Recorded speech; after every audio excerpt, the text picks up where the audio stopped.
যাত্রা তব শুরু হোক, হে নবীন, করহানি তারে। নবযুগ ডাকিছে তোমারে, তোমার উত্থান মাগি ভবিষ্যৎ রহে প্রতীক্ষায়।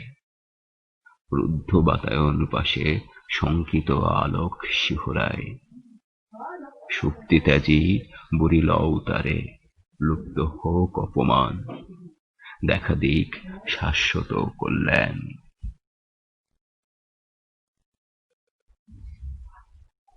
হে নবীন শিক্ষার্থী বন্ধুরা, তোমাদের স্বাগত জানাই।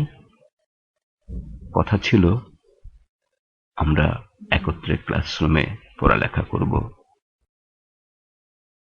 কিন্তু কেউ কথা রাখে না। করোনা ভাইরাসও আমাদের কথা রাখতে দেয়নি।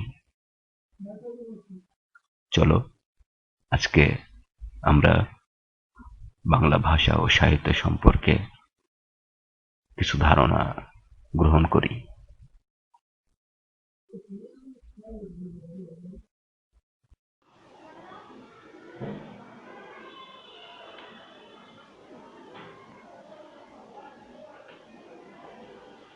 একাদশ শ্রেণীর প্রিয় শিক্ষার্থীবৃন্দ, আশা করছি তোমরা ভালো আছো। তোমাদের আজকে অনলাইন ক্লাসে স্বাগত জানাই। কথা ছিল আমরা সামনাসামনি ক্লাসরুমে ক্লাস করব, কিন্তু আমাদের এতই কপাল খারাপ যে এই বর্তমান সময়ে মহামারী করোনা এর করাল গ্রাসে আমরা আজ বিপর্যস্ত হয়ে পড়েছি, স্থবির হয়ে পড়েছি।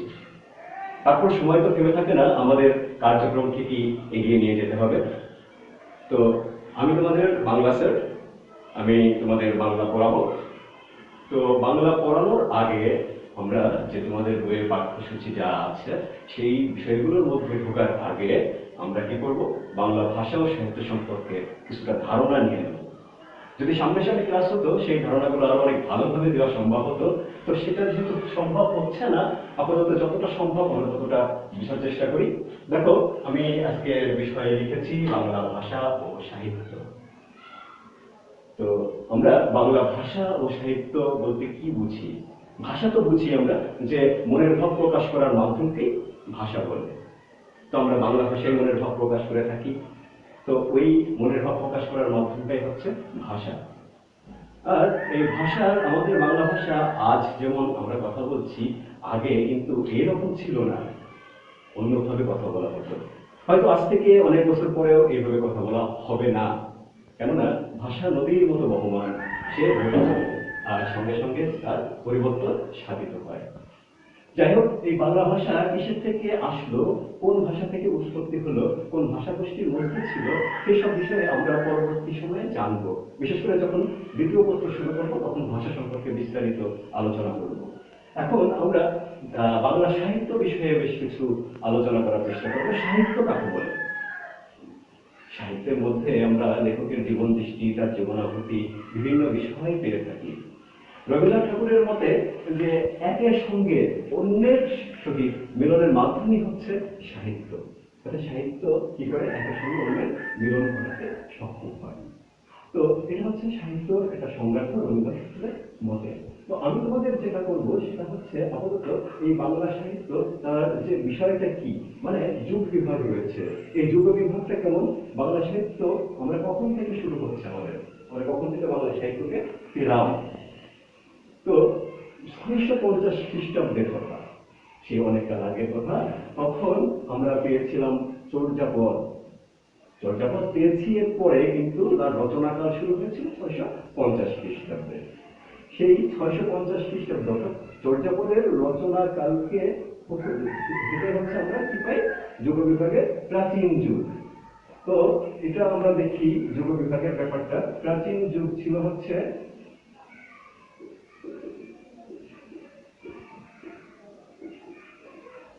650 থেকে 1200 খ্রিস্টাব্দ পর্যন্ত, অর্থাৎ চর্যাপদের রচনাকাল ছিল এই সময়ের মধ্যে। এটা নিয়ে যদিও অনেক পণ্ডিতদের মধ্যে অনেক বিতর্ক আছে, কেউ কেউ আবার বলেন 950 থেকে। তো 650 সর্বজনবিদিত। এখন এই প্রাচীন যুগ মূল নিদর্শন হচ্ছে কি, প্রাচীন যুগের চর্যাপদ। চর্যাপদের ভাষা কেমন ছিল? শোনো দুটো লাইন বলি। কায়া তুরুবর পঞ্চবিদাল চঞ্চল চিয়ে কৈঠ কাল। এটা বাংলা ভাষা। একটা সময় এরকম ভাষা ছিল। এই ভাষাকে বলা হয় শান্ত ভাষা। অর্থাৎ সন্ধ্যার সময় যেমন আবছা থাকে, ভালো করে বোঝা যায় না, আর কিছুটা বোঝা যায়, আলো বাধারির একটা ব্যাপার। তো এই চর্যাপদের ভাষাটাও সেরকম ছিল, শান্ত ভাষা। তো এই চর্যাপদ নিয়ে হচ্ছে প্রাচীন যুগের অনেক বিষয় হচ্ছে আমরা এই চর্যাপদের মধ্যে পেয়ে যাই। সেই সময়কার সমাজ বাস্তবতা, তারপর দ্বন্দ্বের চিত্র, সমাজের নিম্ন স্তরের মানুষের বিভিন্ন চিত্র, এসব ইত্যাদি। 1907 সালে হরপ্রসাদ শাস্ত্রী তিনি নেপালের রাজদরবার থেকে এই চর্যা গীতিকা উদ্ধার করেন। তো এই চর্যাচর্য বিনিশ্চয় আসলেই আশ্চর্যান্বিত। এখানে যে পদগুলো রয়েছে সে পদগুলোর মধ্যে এরকম অনেক বিষয় ফুটে ওঠে। যাই হোক, আমরা এরপরে এই প্রাচীন যুগের পরে যেটা পাবো সেটা হচ্ছে মধ্যযুগ। মধ্যযুগের ব্যাপারটা কেমন ছিল? মধ্যযুগে আসল বিষয় যে প্রথম নিদর্শন সেটা হচ্ছে শ্রীকৃষ্ণ কীর্তন। বড়ুচন্দ্রী দাসের লেখা শ্রীকৃষ্ণ কীর্তন। শ্রীকৃষ্ণ কীর্তনে হচ্ছে আমরা পাই রাধা কৃষ্ণের প্রেমলীলা। তো এখন এই যে যে মধ্যযুগ, মধ্যযুগটা সময় কতটা? মধ্যযুগ হচ্ছে 1200 থেকে 1201 থেকে 1800 খ্রিস্টাব্দ পর্যন্ত। এর মধ্যে একটা বিষয় রয়েছে, এই যে 1201 থেকে 1800 এবং 150 বছর ছিল অন্ধকার যুগ। অন্ধকার যুগ কেন? কেননা ওই সময় বাংলা সাহিত্যে তেমন কোনো নিদর্শন আমরা পাই না। বাংলা সাহিত্য সে সময় থমকে গিয়েছিল। কেননা ওই সময় হচ্ছে সমাজ বাস্তবতা ঠিক সাহিত্য রচনা অনুকূলে ছিল না, প্রতিকূলে ছিল। তো ওই 1201 থেকে 1350 পর্যন্ত সময়কালকে আমরা অন্ধকার যুগ নামে অভিহিত করে থাকি। তো এখানে তোমরা সেটা লিখে নিতে পারো যে মধ্যযুগের মধ্যে একটা অংশ, সেটা হচ্ছে অন্ধকার যুগ। অন্ধকার যুগ হচ্ছে 1201 থেকে 1350।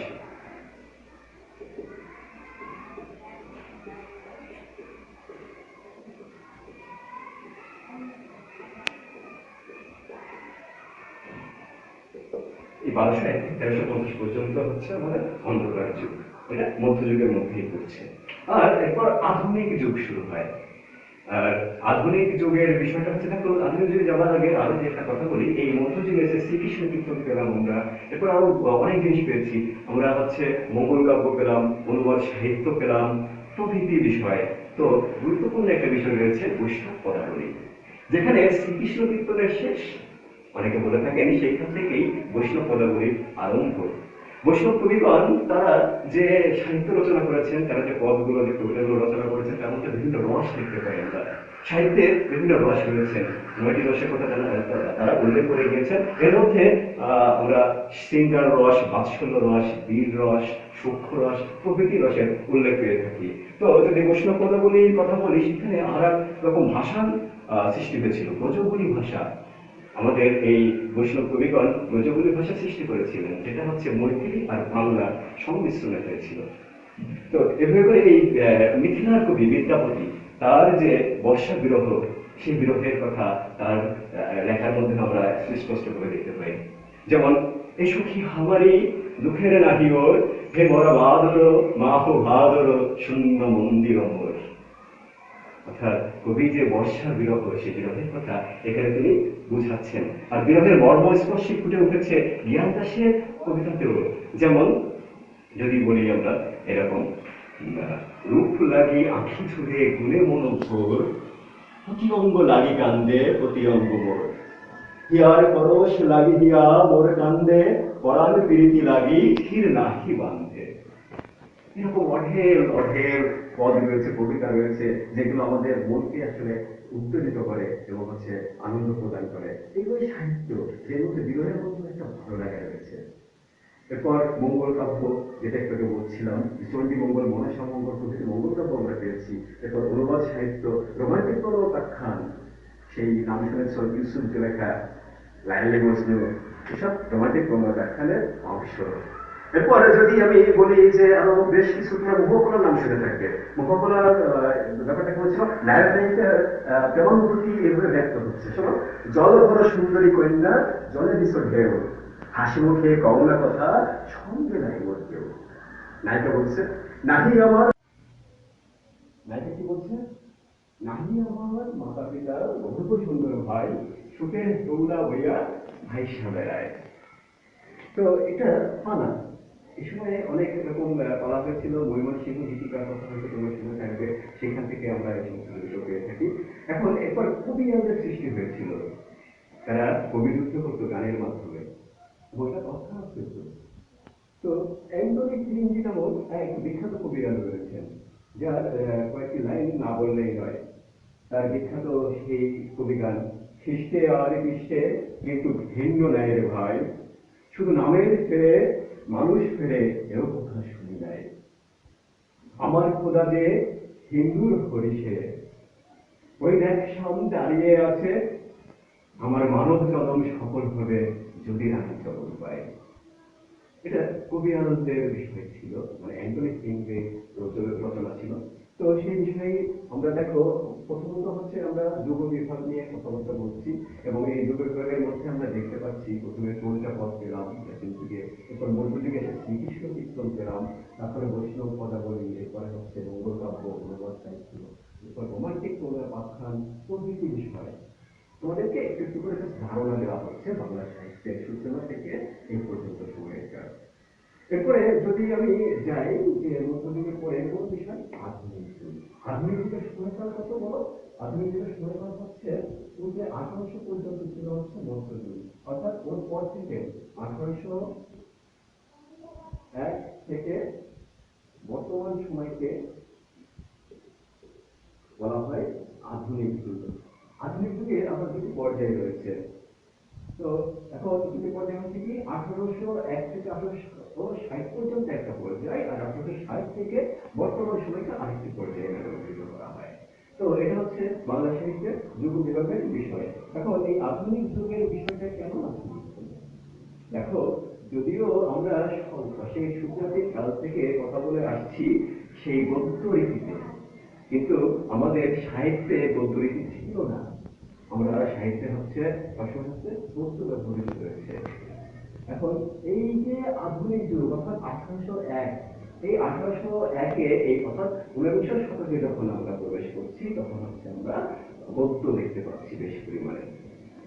যদিও এর আগে আসাম রাজা কুচবিহারের রাজার মধ্যে যে পত্র প্রদান আদান প্রদান হয়েছিল, সেইখানে হচ্ছে আমরা গদ্যের একটা নিদর্শন দেখতে পাই।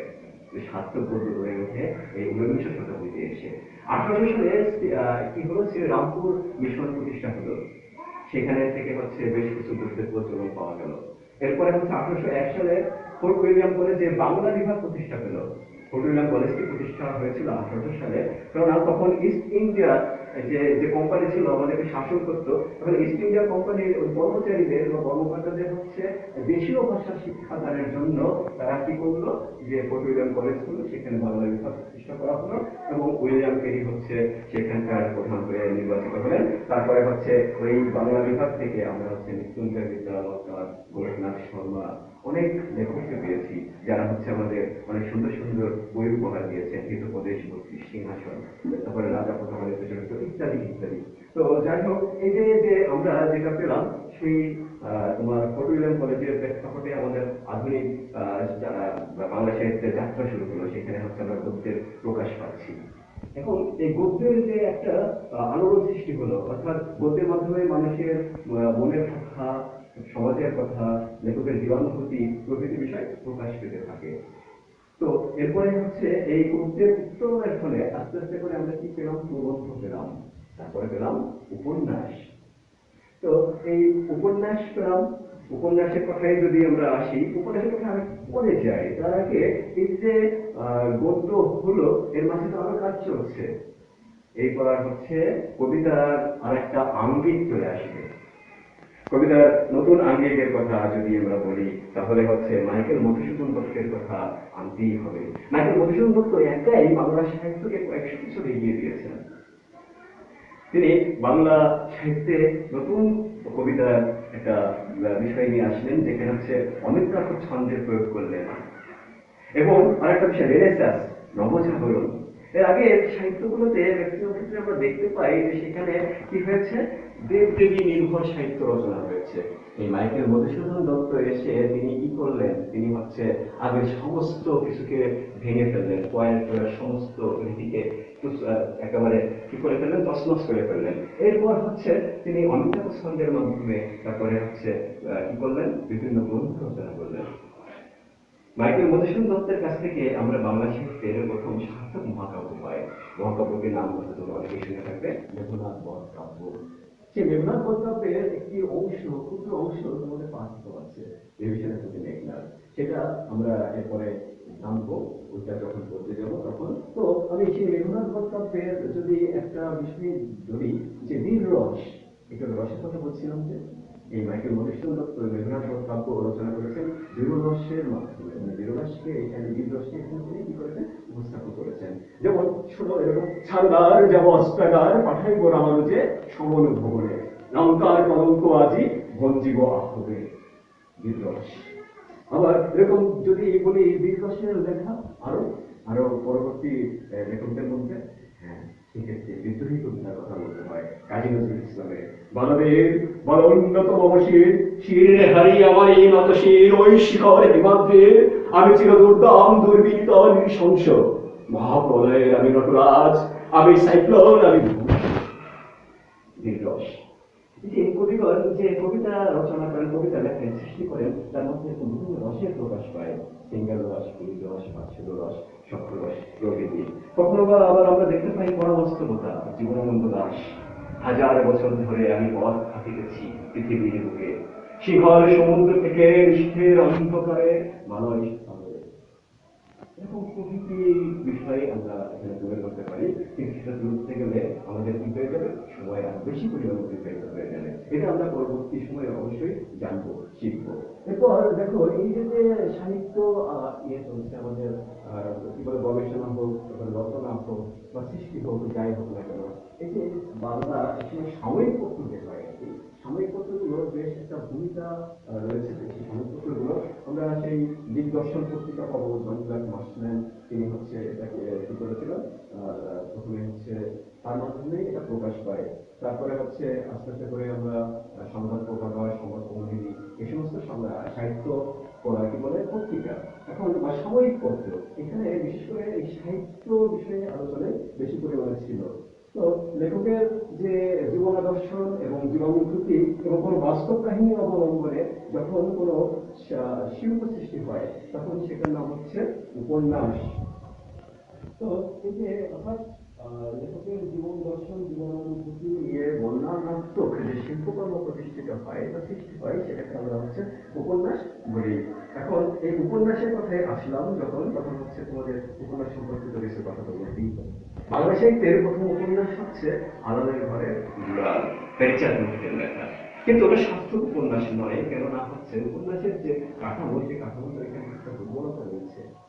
ওইখানে দেখা যায় অনেকগুলো দুর্বলতার মধ্যে একটি অন্যতম দুর্বলতা হচ্ছে যে যেগুলো হচ্ছে ওই তোমার কি বলে ওটাকে, সহকারী চরিত্র, অর্থাৎ মূল চরিত্র নয়, সেই চরিত্রগুলো বেশি প্রাধান্য পেয়ে গিয়েছে মূল চরিত্রের চেয়ে।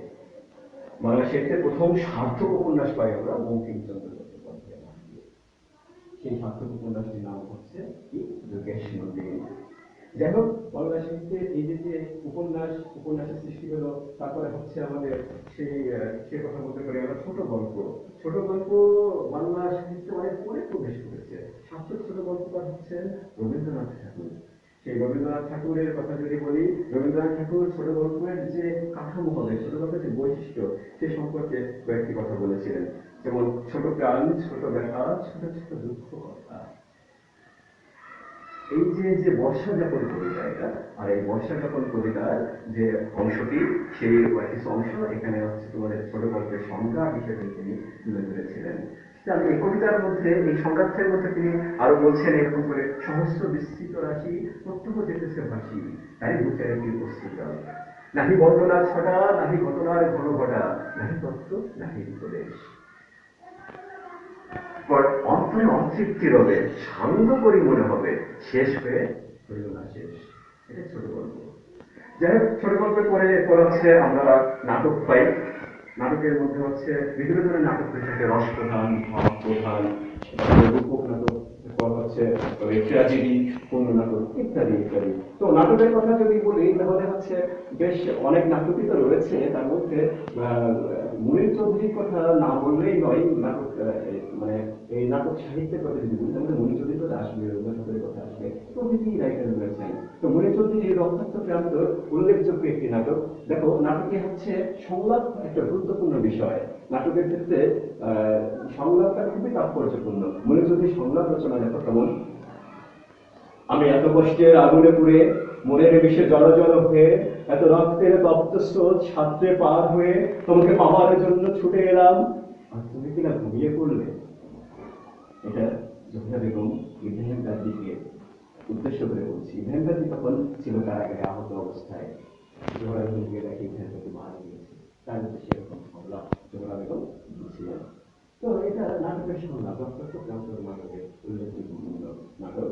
তো আমরা যদি এই যে নাটকের কথা বললাম, উপন্যাসের কথা বললাম, তারপর কবিতার কথা বললাম, কাব্যের কথা বললাম, এই সব কিছু হচ্ছে আমাদের কি সাহিত্যের একটা রীতি, একটা ধরন। অর্থাৎ সাহিত্যে কি থাকে, কবিতা থাকবে, কাব্য থাকবে, উপন্যাস থাকবে, ইত্যাদি ইত্যাদি জিনিস থাকবে। যাই হোক, তোমরা সবাই ভালো থাকবে, আশা করি হচ্ছে স্বাস্থ্যবিধি মেনে চলবে। আজকে এই পর্যন্তই, আমাদের পরবর্তী ক্লাসে আবার দেখা হবে। সবাই ভালো থাকবে আর সুস্থ থাকবে। ধন্যবাদ, বিদায়।